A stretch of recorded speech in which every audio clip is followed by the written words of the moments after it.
Route Yair qui s'est démené pour la réussir. Et puis surtout venir ici vous rencontrer, moi, un des habitants de cette ville ancestrale, afin de venir vous apporter notre message, plus qu'un message, une lettre d'amour, une missive qui espère en tout cas rentrer au plus profond de votre cœur lorsqu'on vient et qu'on touche à l'essence même de l'histoire d'Eretz Israël, du peuple d'Israël et de la Torah d'Israël. Hebron a pour nom, ou plutôt comme racine, le Chaver. Moi, ça me rappelle de mauvais souvenirs, celui de camarades dans ma jeunesse. Mais aujourd'hui, Chaver, c'est aussi celui qui est lié, c'est-à-dire l'ami. Ce à quoi nous sommes liés essentiellement, à savoir vis-à-vis de ses pères.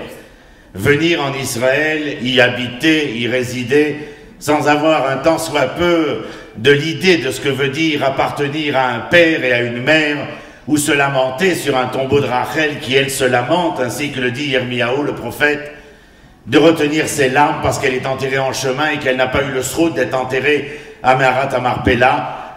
La seule consolation que Yirmiyahu lui transmet, c'est de savoir qu'elle doit retenir ses larmes parce que ses enfants sont proches de revenir. Vous vous rappelez, en juin 1967, après avoir reconquis la ville, la capitale d'Israël, la deuxième capitale d'Israël, puisque Hebron fut la première à l'époque de David Améler, mais qu'ensuite il rendit Jérusalem, et Iraïev aussi, la ville jébusaïenne, comme capitale du royaume d'Israël.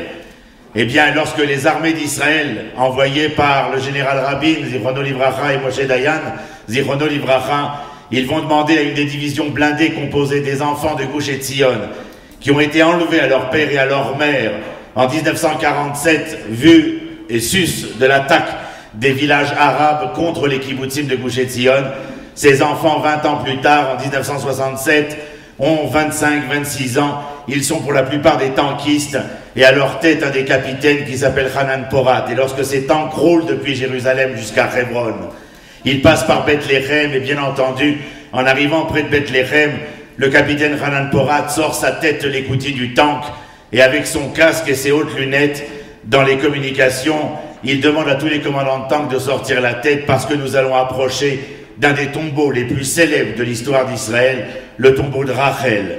Et je ne voulais pas l'oublier dans cette visite à Hebron, car elle aussi aurait dû être là. Mais lorsque le capitaine Hanan Porat s'approche, alors dans les communications qui sont les siennes, il demande à tous les commandants de tank de demander à leur artilleur de lever les canons.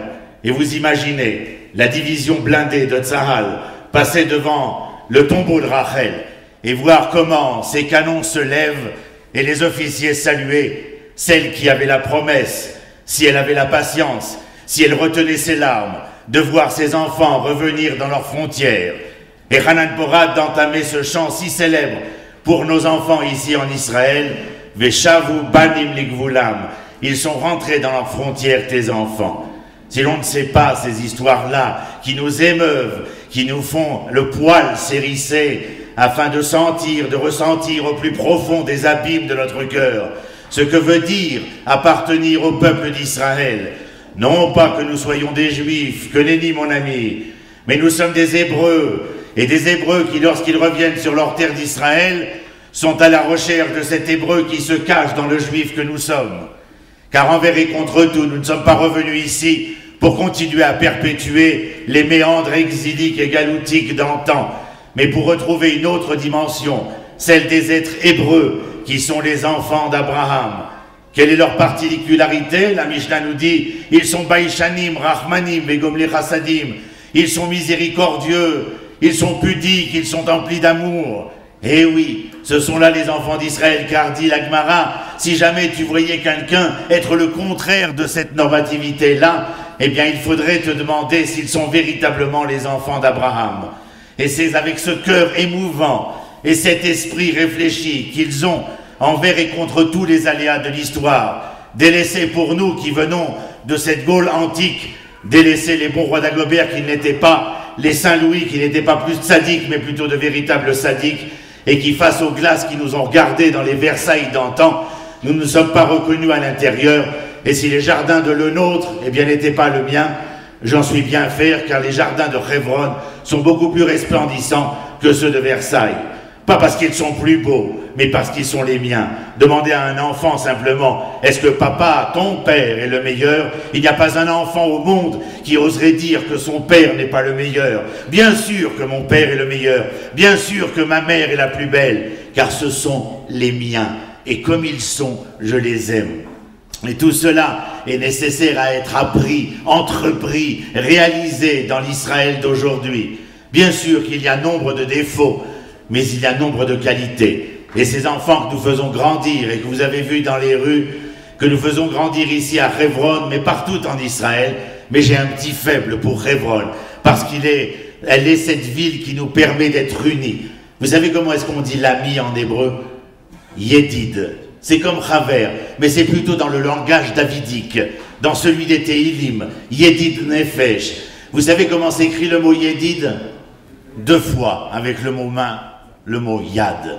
Et vous savez, comme les Juifs aiment à jouer aux chiffres et aux lettres, bien avant France 2 et Armand Jameau, alors les lettres sont des chiffres. Le Dalet vaut 4 et le Yud vaut 10, 14. C'est marrant, c'est comme les 14 phalanges de notre main. Mais si nous sommes amis, toi et moi, et nous nous donnons la main, alors c'est 2 fois 14, c'est 28.